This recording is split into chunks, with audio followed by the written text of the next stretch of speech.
Welcome to Continuous Stream. Today, Part 1, Chapters 9 and 10 of Kells, The Gospel of Columba, a novel by Amy Crider. Part 1, read by Jeff Broitman.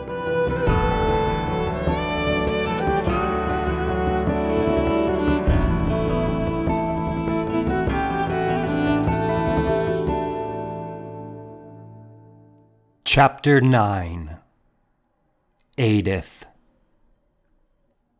There were places I could be alone. Behind the monastery was the steep hill, called Dún-y, which I would often hike. Near the top was a little hollow from which the monastery could not be seen. I would sit in it facing the western sea where the ocean rolled on to the end of the world. Only the legendary lands of St. Brendan's voyage were beyond that horizon. Una had loved the story of St. Brendan and listened to it with pleasure every time I told it.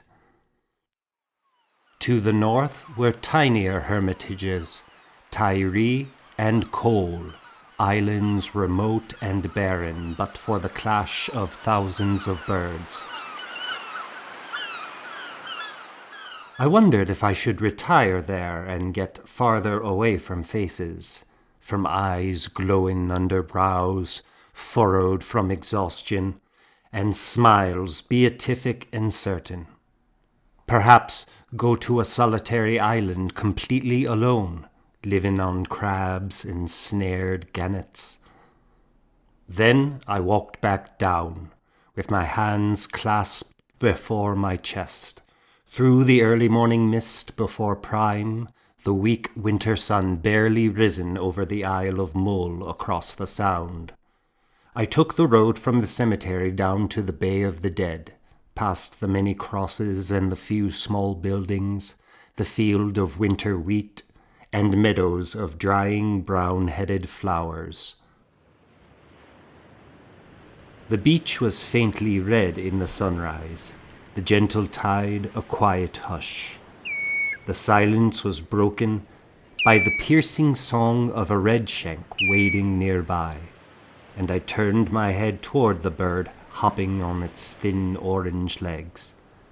It raised its long curved beak and cried again.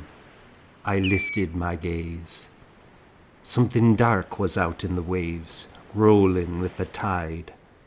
A seal, I thought. It bobbed and tumbled, inching closer toward the rocks.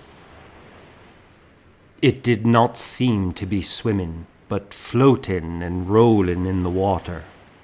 I wondered if the seal were dead. A larger wave turned it over. A flash of pale skin. An arm. A bare foot.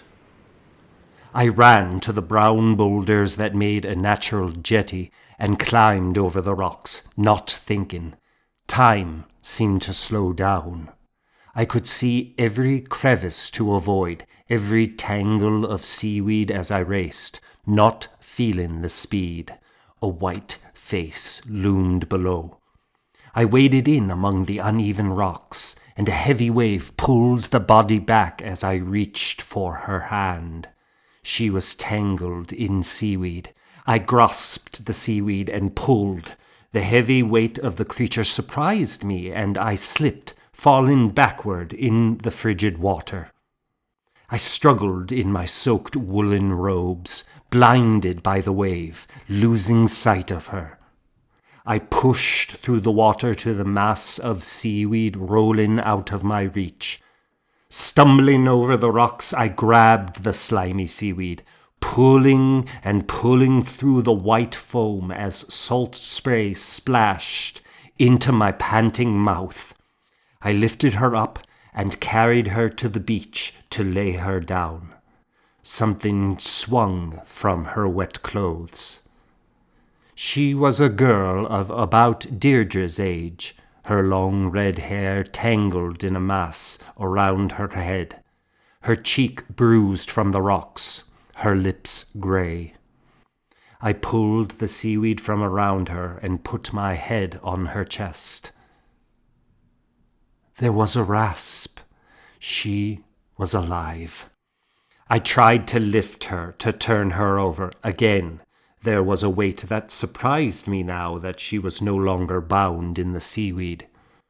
I lay her back down and felt her waist. Her linen apron was knotted with rocks, the swollen knots too hard to untie. I yanked the apron off over her head. Turning her over in a crouch, I pushed my fists against her stomach in 3 quick, hard thrusts. She coughed and retched, her little body shaken. I turned her over again and rubbed her hands and legs vigorously, but she remained still, and I picked her up and carried her to the guest house, meeting Kayla on the way. "Fetch the doctor!" Kayla didn't ask questions and went quickly. In the guest house, I laid the girl on the mattress and stoked the fire high, slid a pillow under her head, and laid a blanket over her. The doctor, Brother K, came in with strong-smelling herbs. He waved them under her nose, and she began to cough violently. When she tried to sit up, the doctor held her and gently eased her back. Her thin face was ashen.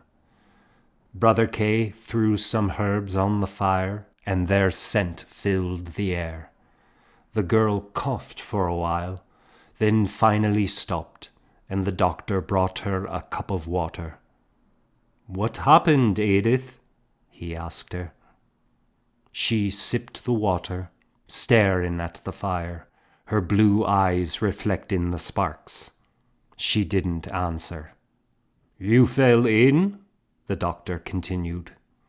She slowly nodded. "I must have. I don't remember." I wondered when and if I should say something about the stones in her apron, but I felt now was not the time. "You're from the island of women?" I asked. She nodded. The doctor said, "She's Brother Jeremiah's niece." She looked up at us with worried eyes. "What will you say?" The doctor stroked her hand. "What is there to tell? You fell into the tide. We'll take you back to the island as soon as you're well. Gwyn must be worried sick for you." Adith started crying. "I didn't think," she said, between heavy breaths. "Quiet now," the doctor said. "You'll be fine. We must go and tell the abbot and get you some hot milk. You'll be home to your mother in no time." Kayla was waiting outside as I left Adith with the doctor, and I told him to fetch hot milk. I went to the abbot's house and knocked. Jeremiah came out. "A girl from the other island washed ashore, nearly drowned. Adith, your niece." Jeremiah cocked his head in bafflement. "I've never heard of such a thing. Is the doctor tending to her? Is she all right?" "Yes. I'd like to go along when they take her back to her home." He frowned. "I'll tell the abbot. I'm sure that will do. Father Bracel's niece Morgan is in charge there." I returned to the guest house, meeting Kayla with a jug of milk outside. "What happened?" Kayla asked. I said, "Something strange. A mystery." "Was the devil involved in this?" he asked. I think perhaps he was. "I will pray for her." "So will I." I took the jug and went in. The doctor was stoking the fire as Adith lay still, her eyes open. I brought her the milk and she sat up. I'm going to fetch some more herbs to throw on the fire. They will clear her lungs, the doctor said. Rest, my dear.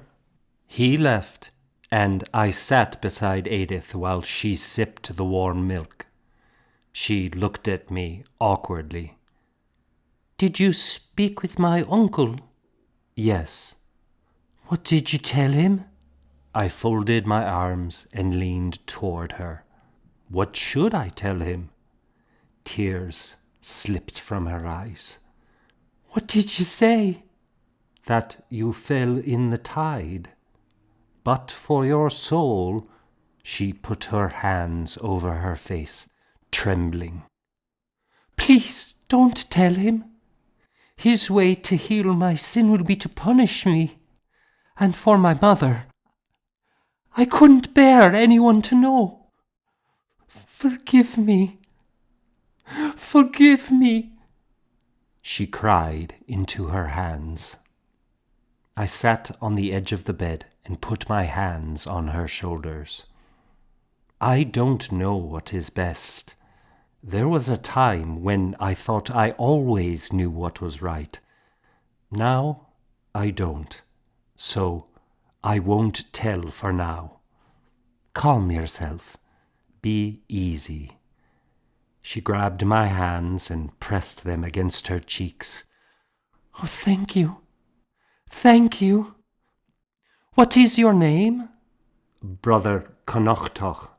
Oh, thank you, dear Brother Tach.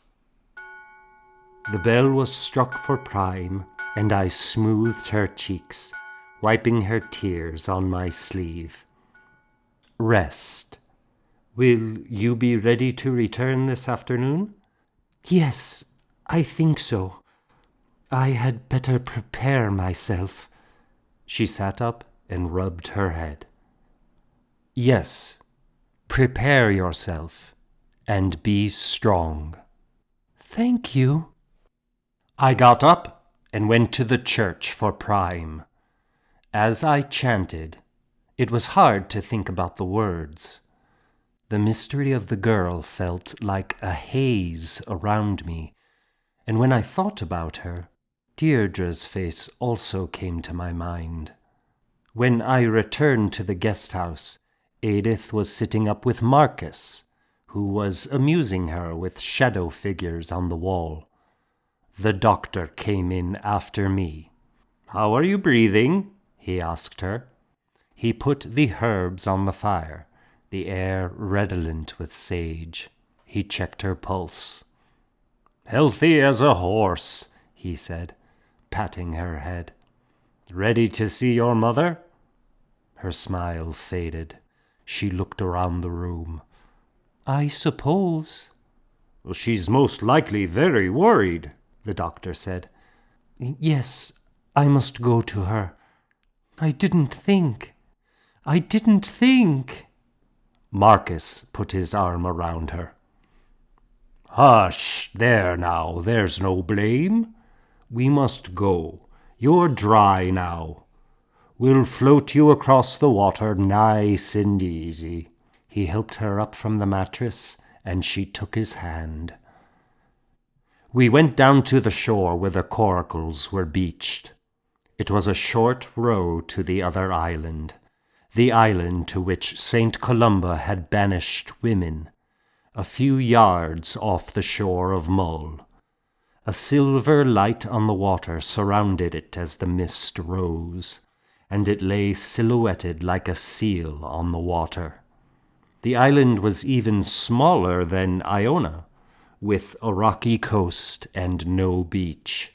We rowed to where the rocks were even with the water and scrambled over the slippery stones to shore. The island was ringed with rocky outcroppings, dipping into a center of green meadow.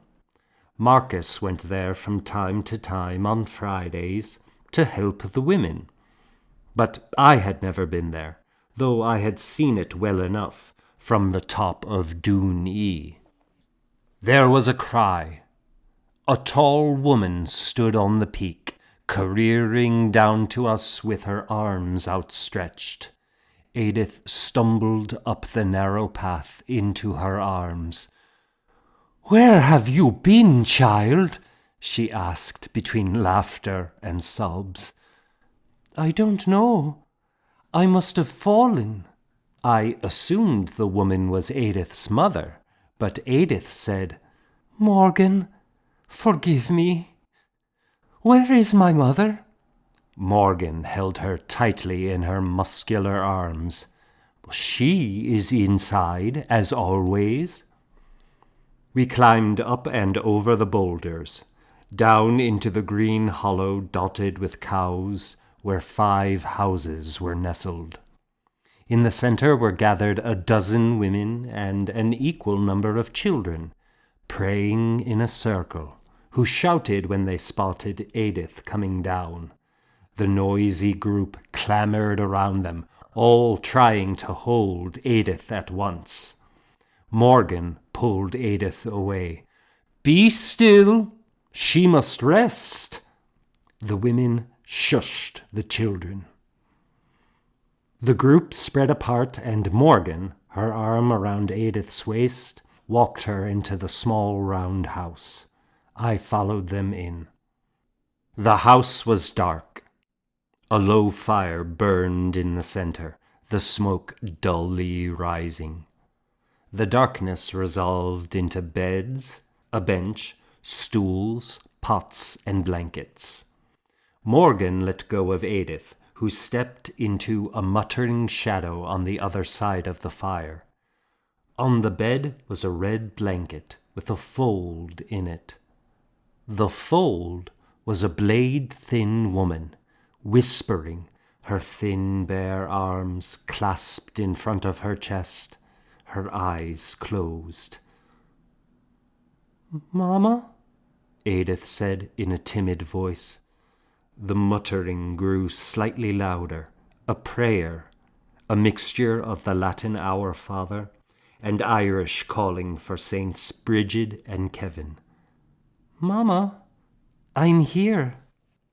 Her mother opened her eyes, large and gleaming with visions of another world. "The angels brought you," she whispered. She held out her arms, and Adith slid into the bed with her. "I'm here, Mama. I fell in the water." Her mother hushed her, stroking her hair. "I won't let the sea take you. The angels brought you back just as I prayed. God would not refuse me, not this time." Her bright eyes danced with tears. "My treasure, my only treasure." She closed her eyes and hugged Adith tightly. Morgan turned and gestured for me to follow. Outside, she said, "Gwyn doesn't always notice that someone is there." "You are a new monk?" Her gaze was frank, and her manner brisk. "Yes, I'm Connachtach.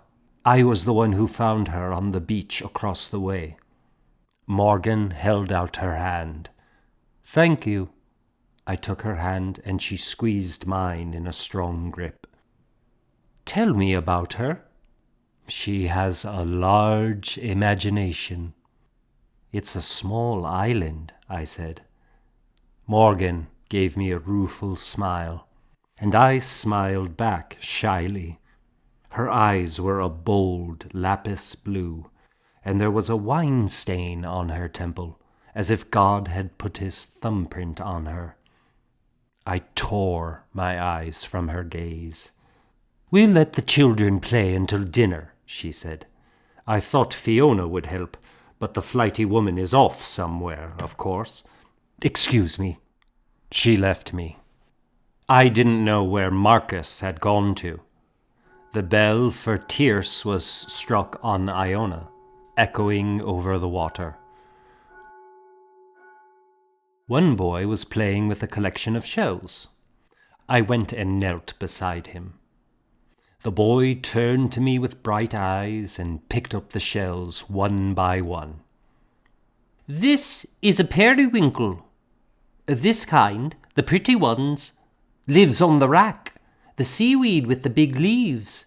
You turn the leaf over and there they are. But this kind, the rough kind, lives on the rocks. This is a dog whelk. Do you see the hole in this mussel shell? The dog whelk drills a hole into the shell and eats the little soft creature. Oh, but you must see this. Do you see anything unusual about this? He handed me a spiral univalve shell with a glossy pink mouth. No. What is it?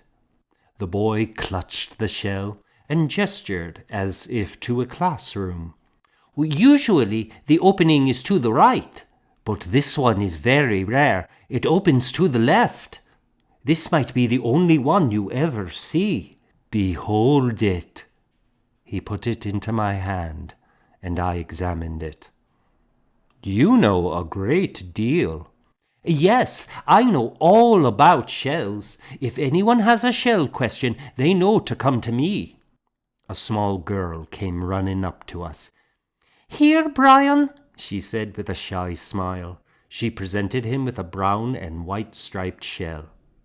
Oh, that's fine, Emer, he said, tracing the whorls with his finger. That's a top shell. Thank you. He thanked her with a modest, adult air that was gentle and formal. The girl held her hands behind her back and swayed back and forth, watching him fondly. He nodded to her, and she smiled broadly and ran off. I had a premonition of the boy growing to manhood, undisturbed by female affection, not cold, but diffident, respectful and unrequiting. Brian seemed accustomed to this girl's attentions, and he was friendly, but not familiar. Will you be coming to the monastery to take instruction? I asked him.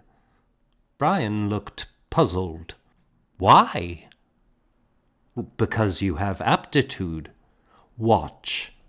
I picked up the shells and made a B with them. That's the first letter of your name. Brian shrugged. That is not the order they go in. He took the B apart and rearranged them. I think you don't know about shells, he said. The other children ran up to us. Emer, the littlest girl, said, Tell us about the saints.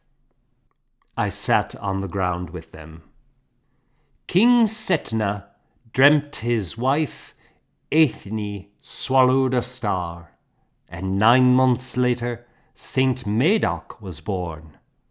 Emer lay on her back and opened her mouth. Another child said, You'll more likely swallow a bug. She closed her mouth and pulled her knees under her chin. I continued. Saint Mahuda imprisoned a demon in a standing stone and used the monolith as a boundary for his monastery. And you know how we pray, with arms outstretched. Saint Kevin stood in the forest praying for so long that a small brown bird made a nest in his hand. He stayed there until the chicks were fledged.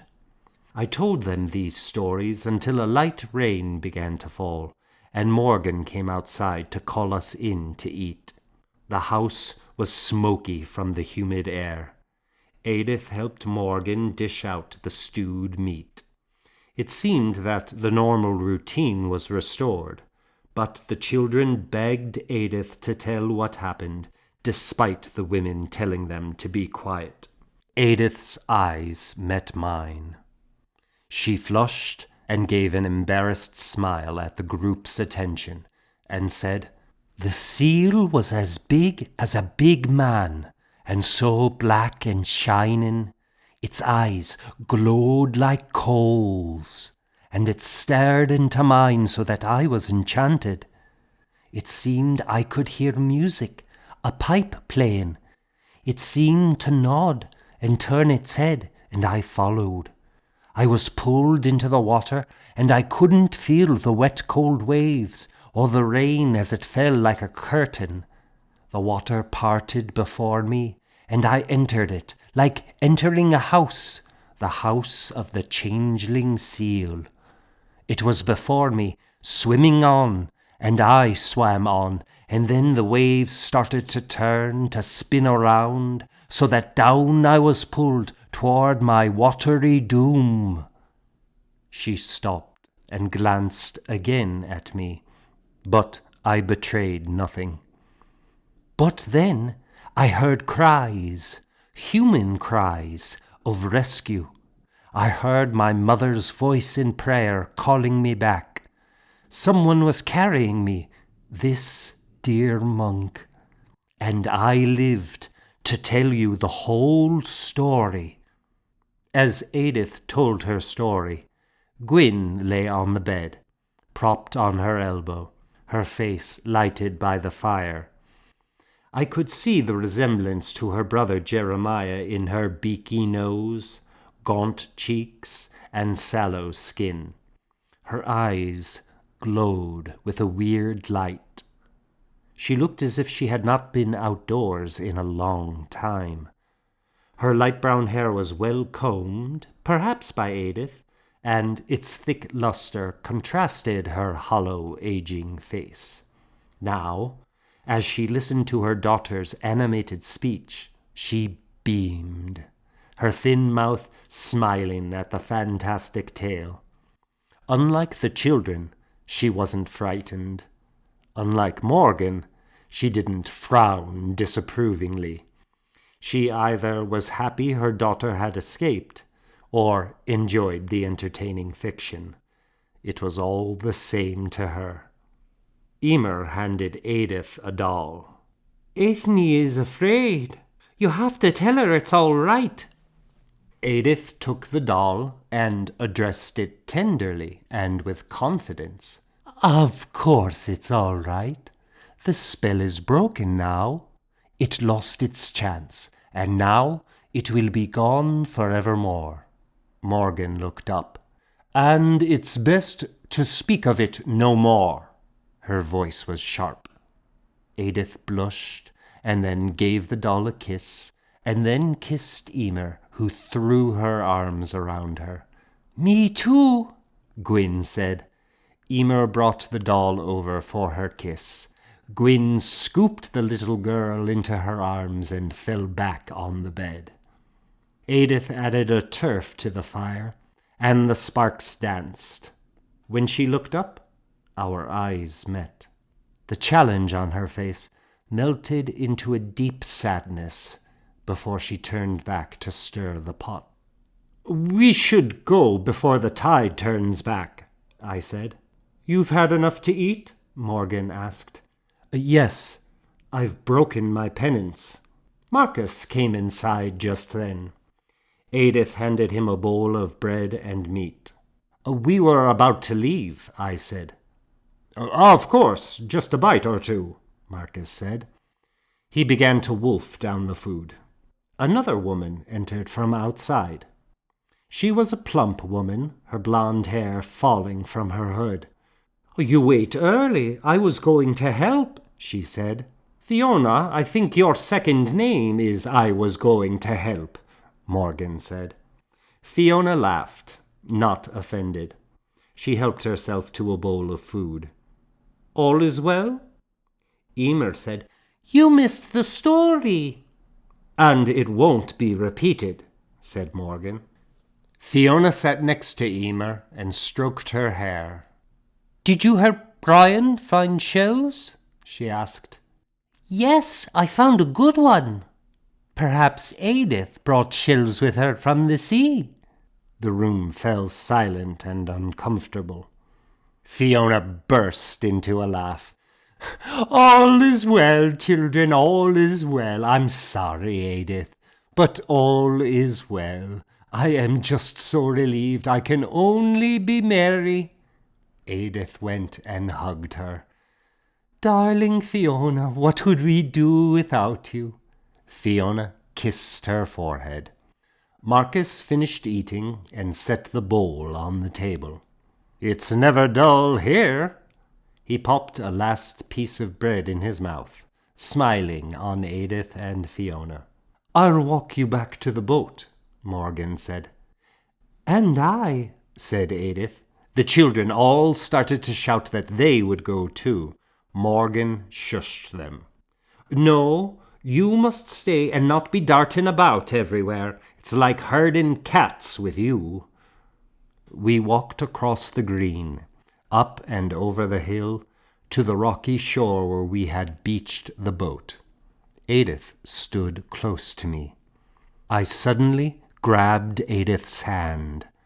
I drew the letters of her name on her palm, spelling it aloud. "This is your name, Adith." Her eyes started, and she gaped. "It is? I am a scribe at the monastery. Will you teach me?" Her face was open and expectant. She would not be denied. "I don't know. You can't come to Iona. I doubt I'll be coming here." "You can come with Marcus. He has business here, helping Morgan and Fiona. He often comes here most Fridays." I looked at her urgent face. Her eyes were wide and direct in mine, ready to convince me. "I don't know. We'll see." "I'll pray for it," she said.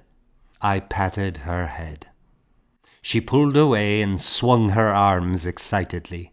Her red skirt billowed out as she danced. I watched her. The evening was fine. A cool, refreshing breeze blew from the sea. The autumn twilight sky deep blue with big, bonny white clouds. I felt the fineness of the day and wanted to stay rooted to that spot a long while. But it was time to go. When we were in the boat, I said to Marcus, "Where did you disappear to?" Marcus shrugged and smiled.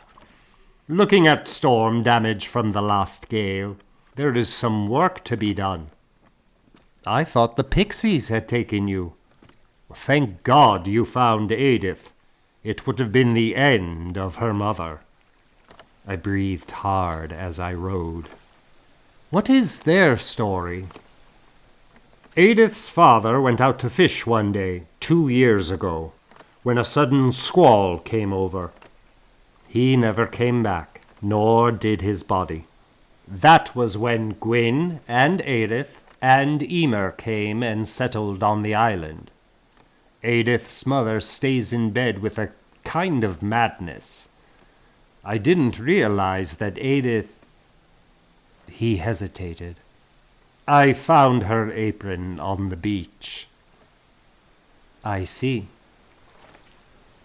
We rowed in silence for some moments. "Is there anything we can do? Should we tell anyone?" "No, let's not tell. But we'll pray, and God will tell us what to do." A man stood in the water up to his waist as we approached Iona. It was Luke, praying in the frigid water, stock still with his arms outstretched. His sunken eyes were closed, and he was turning blue with the cold, swaying in the waves. The bell was struck for vespers.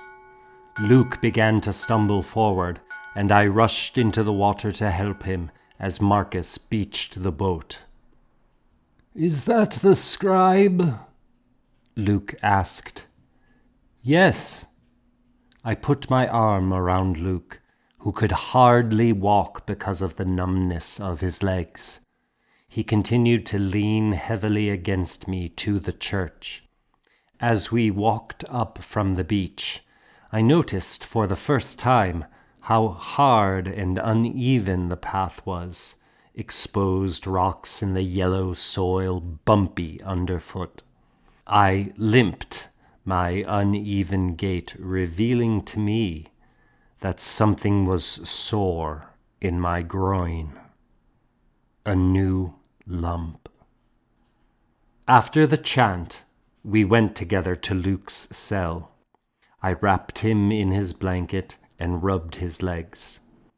The cat jumped on him and settled on his chest. Luke stroked its white fur, a patch of light in the darkness.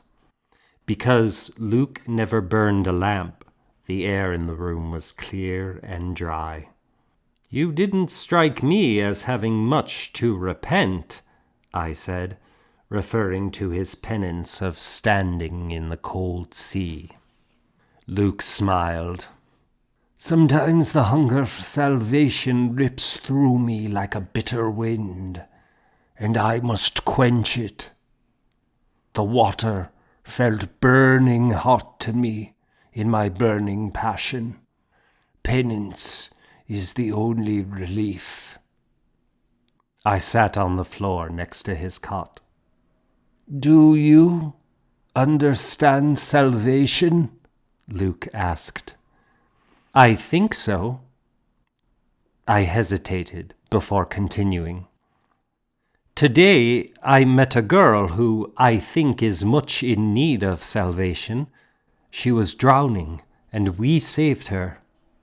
But I fear she was attempting to take her own life. God forgive me for saying so." Luke gripped my hand and breathed deeply with his eyes closed. After a bit, I thought he had fallen asleep. But then he spoke. "Can you save her?" "I'd like to." "But can you? Do you understand salvation? I fear you don't." "I thought there was much I could teach the girl, Adith, but I thought it might not be enough. I feel God is calling me to try." A small smile passed over Luke's mouth. "I think you should try, then." After a pause, he said, "At least the girl inspired you to mention God." I came out from Luke's cell to a sharp, groaning wind. Purple clouds lowered in a threatening sky. I studied them, thinking of the inks and paints that would create these colors. The mulberry for mauve, easy to get. The white lead, the azure blue for the sky from crushed lapis lazuli, the only source far away in Arabia. Smoke rose from the great house, and I imagined the monks warm and dry inside. Nihard teaching the boys, the men reading, writing, or doing chores. It seemed distant from me as I stood outside in this barren landscape. Kayla came out of the kitchen and went to the well, followed by a yellow dog. I joined him, taking a drink of the ice-cold water. "Are you getting on?" I asked. I like it here." "You don't miss Collins, eh?" Kayla shook his head. "I always felt a stranger there. Right away I felt I belonged here." I nodded, and Kayla returned to the kitchen with a pail of water in each hand, his thin, hard shoulders straight as stretched cords. As I walked to the abbot's house, a light rain began to fall, scattered drops in the wind. I knocked, and when I entered, the abbot was dictating a letter to Jeremiah, his face and hands skeletal in the dim green light. The abbot turned to me with a smile, which surprised me. I sank to my knees, and the abbot motioned for me to rise. Jeremiah set down his stylus and wax tablet, making no move to leave us alone. "What do you seek?" the abbot asked. I wish on certain Fridays to go to the other island. Some of the children could benefit from instruction. Jeremiah clucked his tongue. That is a very odd idea. Why? The abbot asked. I'm concerned about someone there. Someone who needs spiritual guidance. A monk is not a pastoral guide. A monk does not go into the world, Jeremiah said, nodding. The abbot sighed. You seem to want to do everything but the one thing you are here for. I would have said the one thing I was there for was to scribe, but I knew the abbot meant prayer. I'd like to teach the children a bit of the Psalter. It would be good for their souls. I turned to Jeremiah. Adith, your niece, asked me to. She seems very bright. Brizal sighed and tapped his desk. That is a waste of your time. I see no need for such a scheme. Brizal made the gesture of permission to leave. Thank you. Bless you, Father. Jeremiah picked up his stylus and stared at me as I left. I could feel his sharp hawk eyes on me as I went out the door.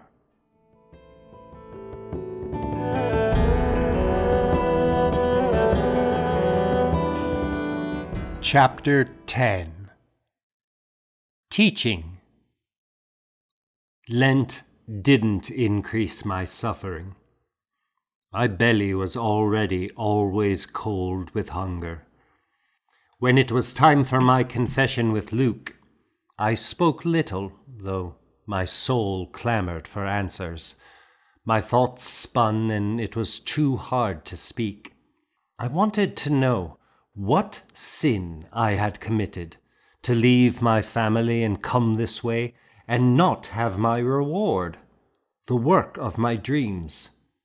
Reward was not appropriate, but was punishment? I wanted to ask, and I wanted to expel all these sorrows. But I didn't talk to Luke, or tell him I might be dying. As Easter approached, and the cold ground eased its way from hard to yielding, Jeremiah crooked his finger at me and led me to the abbot's office. When I entered, the abbot smiled at me, but it was a strained smile, as if mixed with misgiving. I knelt. Brizal said, I have a job for you, and you will be pleased by it. You wanted to teach. Brother Leo is going away on a journey to Lindisfarne.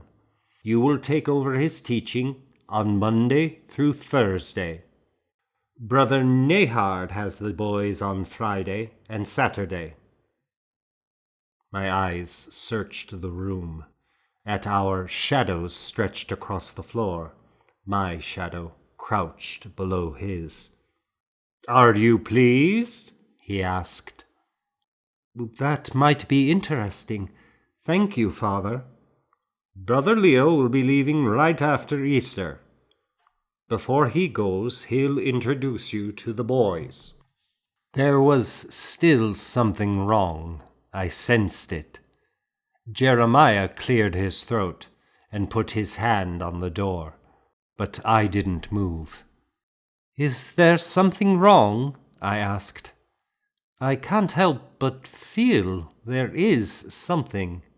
Nothing for now, Jeremiah said. I waited. Abbot Brizal bowed his head in thought.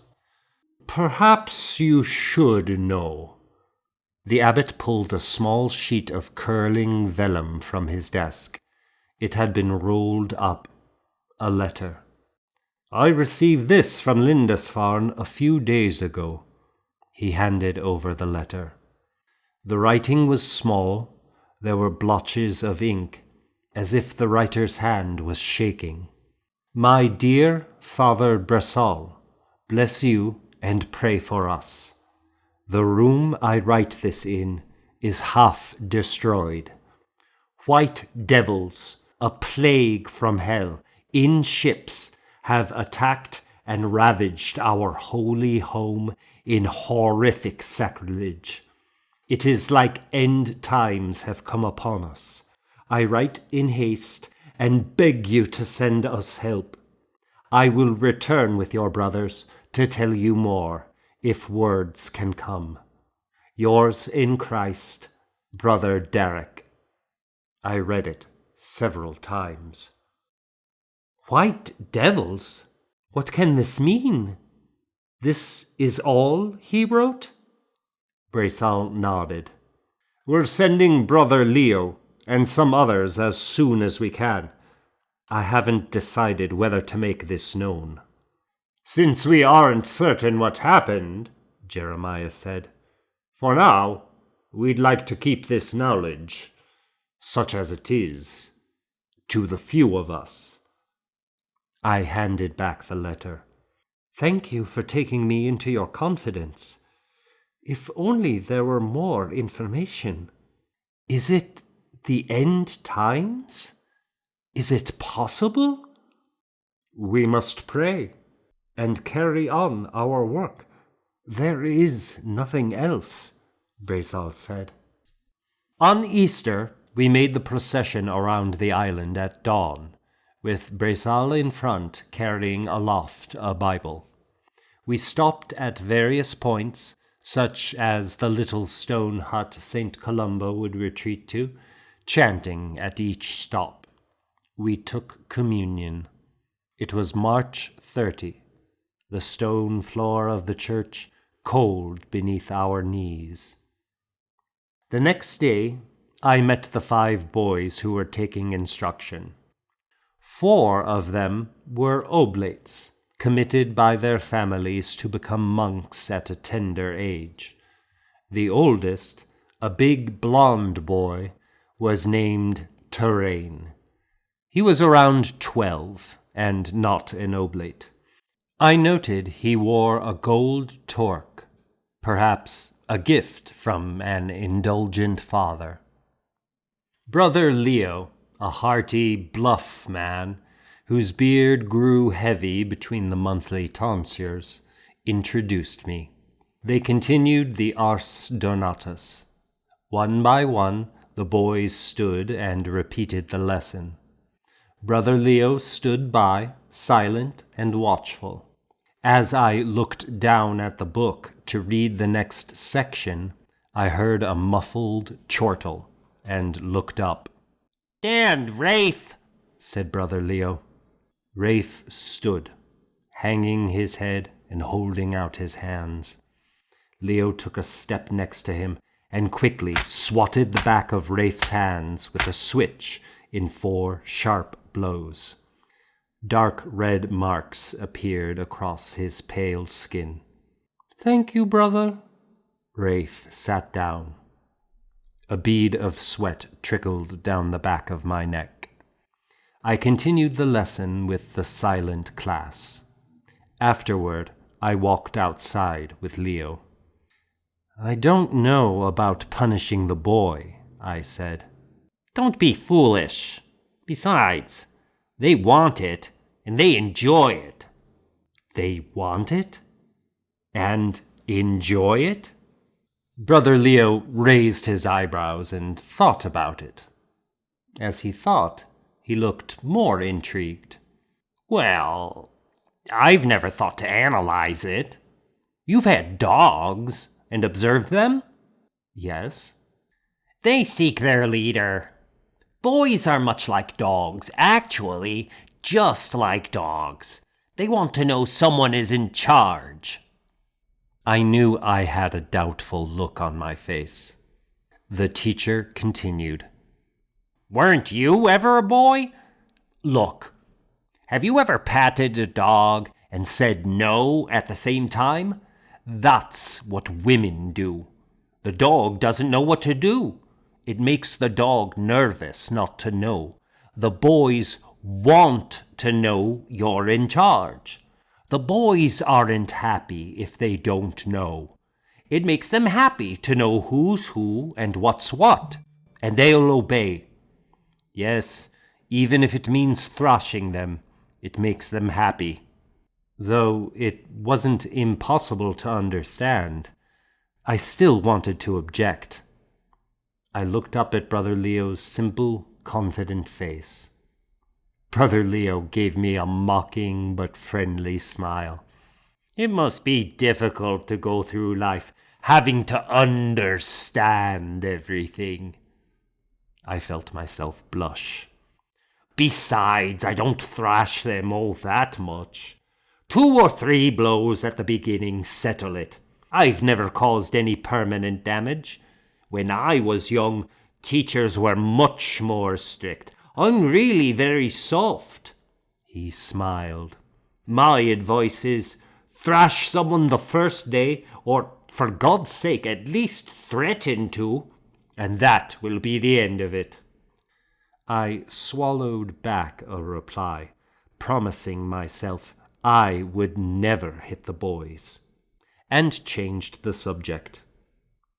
Who is the bigger boy? Terrain? Not an oblate? No, and he is the instigator of any trouble. He was the son of a chief. When his parents died and there was a battle, his uncle sent him here for protection. He will probably return to his land at the head of an army. I hope in the meantime some discipline and holy learning will do him some good. Within the week, Brother Leo and some other monks left on the journey to Lindisfarne. I felt determined to be a good teacher as my one legacy. On a typical day, young Tybalt was squirming during the lesson. Stop fidgeting, I told him. A few minutes passed, and he squirmed again. Stop it! It happened a third time, and Tybalt whispered something under his breath. Stand up! Tybalt squeezed back tears and held out his hands. What's wrong with you? Terrain keeps blowing in my ear. Terrain, stand up. Terrain stood. Stay behind when the others go, and copy noun declensions. Yes, brother, thank you. I felt the eyes of the other monks, who were reading and taking notes nearby. Later, Reuben took me aside. You aren't severe enough with the boys, he said. I will teach as I see fit. I didn't feel the need to say I had vowed not to strike them. Perhaps if I had, he could have given me further advice. But I raised my chin in defiance. He looked at me, his expression surprised, affronted. I turned away. The bell was struck for tierce. Inside the church, the air was cool and dark in the winter afternoon. It refreshed me to chant after the tiring hours of the boys. As we left the church, Jeremiah crooked his finger in his usual way. I followed him to the abbot's office, though, to my surprise, Brisal wasn't there. Jeremiah cleared his throat. Marcus is going to the other island Friday. He goes there from time to time to help the women. How well do you know Marcus? I paused. Not very well. We were boys here together. He was attentive, a good scribe. I'd like you to watch over him. As an Amchara? Jeremiah shrugged. If he confesses to you, it would be a good thing. If he is in a state of sin, The abbot should know about it." I looked at the one small window. Jeremiah was reflected in the glass, his bones outlined in green. "A confession is a confidential thing," I said. "One's sins will be shouted from the rooftops, or, at least, punished as is fit." I was confused. "I doubt I'll find out anything the abbot would care about. He's a busy man." "Our souls are his priority." "I'm grateful for that." His face was imperious, and I thought how I had been accused of pride, but this was truly the face of pride. "Brother Jeremiah, what if the world is ending? What is important?" Jeremiah's eyes narrowed, his face suddenly wrathful. "Yes, it could be, and for that reason we must be pure. We must be pure to the utmost. You will go with him and watch over him like a good brother, and report to me." He made the gesture of thank you, the sign of the cross, and then, "You may leave." The night before I was to accompany Marcus to the other island, I sat in the refectory watching the other monks reading by lamplight. Gormgul sat at the center of his long, narrow table that partially blocked access to the book cupboards. To his right was a stack of books needing repair, their bindings loose and corners frayed. Beside the stack were his tools, a knife and sharpening stone, coil of gut, jar of glue, box of tacks, a small hammer, all neatly arranged. To his left was his great ledger, where he kept track of all the books lent to the monks and to other monasteries. He opened the ledger and scanned a page with his finger, and made a note on his wax tablet, no doubt a reminder to send about returning a book. The doors of the cupboards were covered in thin fretwork, the books like prisoners behind bars. The keys to the cupboards hung from his belt, black and well-oiled, with no rust at all. I wanted to take a children's psalter to the other island. I couldn't ask for it. Gormgul would question me. My students were on to Ars Donatus, not a beginning psalter. I would not receive permission to take the book over there and teach. The bell was struck for Compline, the last chant of the day. The monks rose and filed out, and I waited.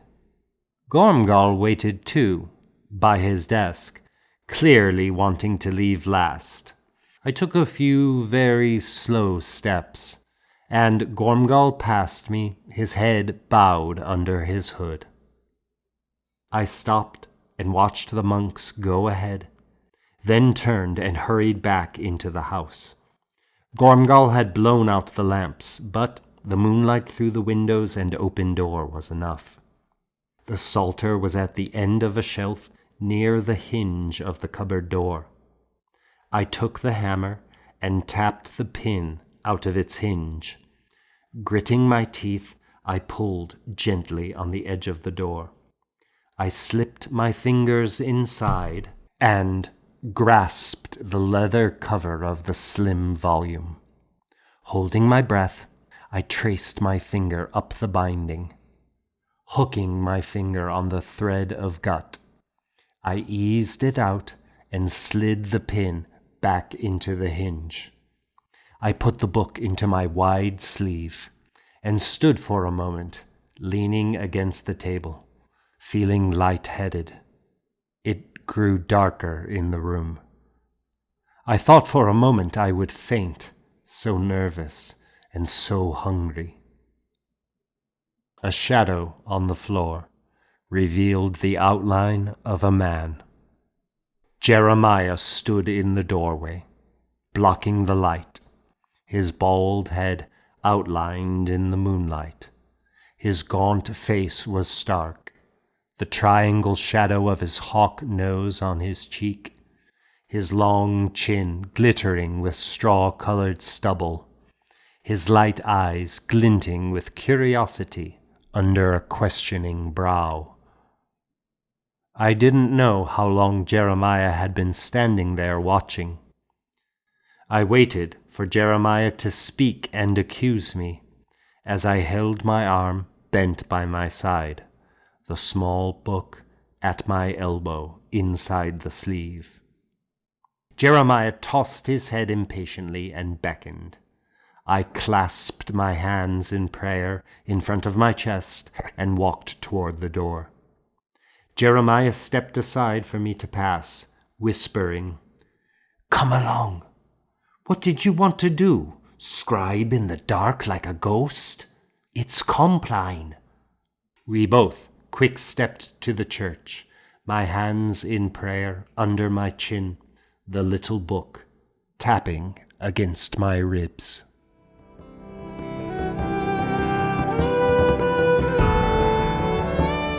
To be continued.